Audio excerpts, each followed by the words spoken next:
Sud Radio Auto, l'occasion rêvée. Avec AD, le réseau 2000 garagistes et carrossiers multimarques. Chaque samedi, Sud Radio et Mobility TV testent pour vous un véhicule d'occasion sur un marché en plein boom et en pleine mutation. Aujourd'hui, nous essayons le Peugeot 2008 avec nos 3 spécialistes que je vais vous présenter dans un instant. Mais auparavant, concentrons-nous justement sur les évolutions de ce marché du véhicule d'occasion en plein boom, je le disais, avec notre invité Romain Veil. Bonjour à vous. Bonjour. Directeur de Cazoo France, on vous a déjà reçu sur Sud Radio Auto dans l'occasion rêvée.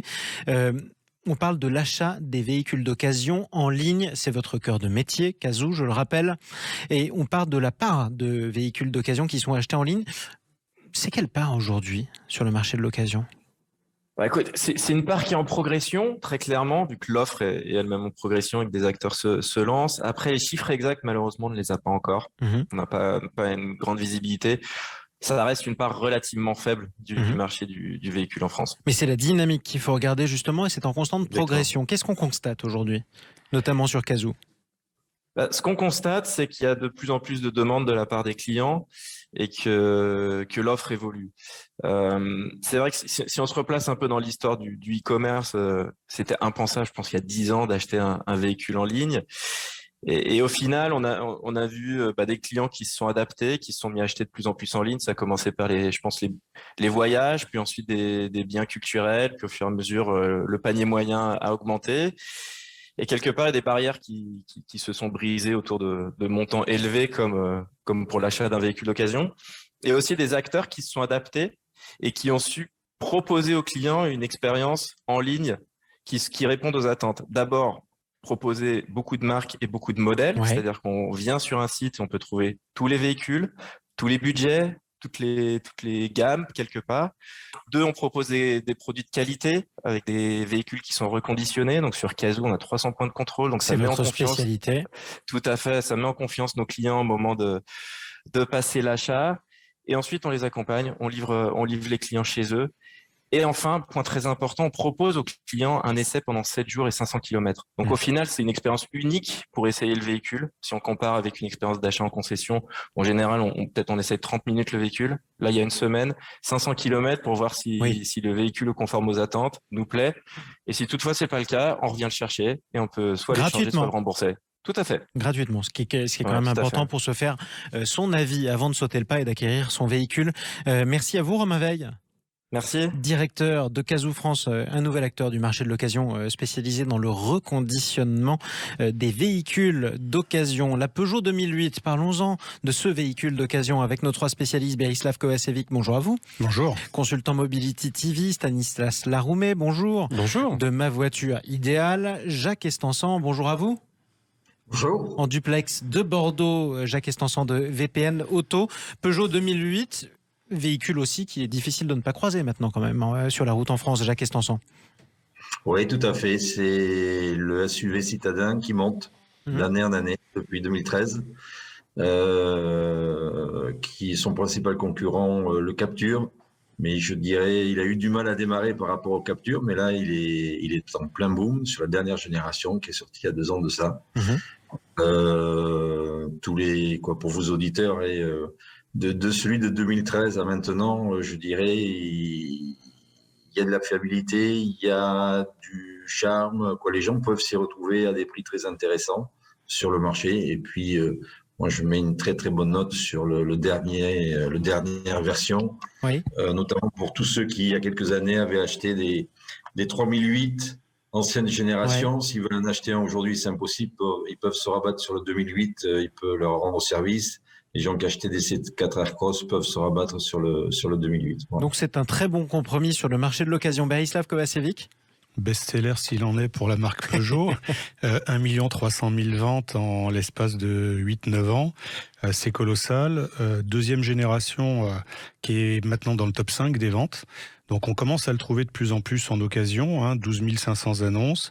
Par contre, effectivement, il y a une rupture stylistique majeure entre la première version et la deuxième. La deuxième, c'est un petit 3008, c'est un baby 3008.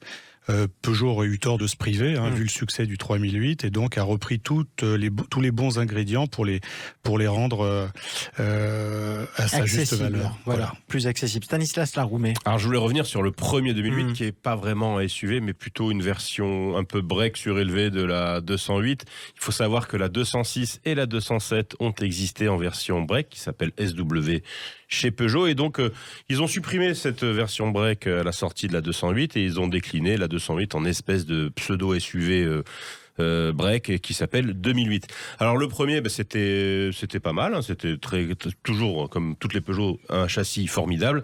En revanche, en moteur, c'était moyen, surtout les versions de base, les 68 chevaux diesel et 82 chevaux essence, très très très limités avec des commandes de boîte épouvantables. C'est-à-dire accrocheuse, lente, pas très précise. Bref, on avait 20 ans en arrière. L'expérience de conduite n'était pas au top au début. Non, pas au top. En revanche, restylage, je sais plus en quelle année, mais je l'ai noté. 2016. Voilà, 2016. Et là, il a gagné un petit peu en style. Il s'est un peu affirmé avec une calandre plus costaude, enfin un peu plus SUV justement. Et puis surtout les fameux 3 cylindres PureTech turbo essence de 110 et 130 chevaux avec la boîte auto à 6 rapports. Et là, on commence à avoir un vrai agrément. En qualité de conduite, vous confirmez, en confort de conduite, vous confirmez, Jacques Estançon ? Oui, tout à fait. Oui. Je dirais aussi bien pour les citadins que les gens qui habitent dans le périurbain.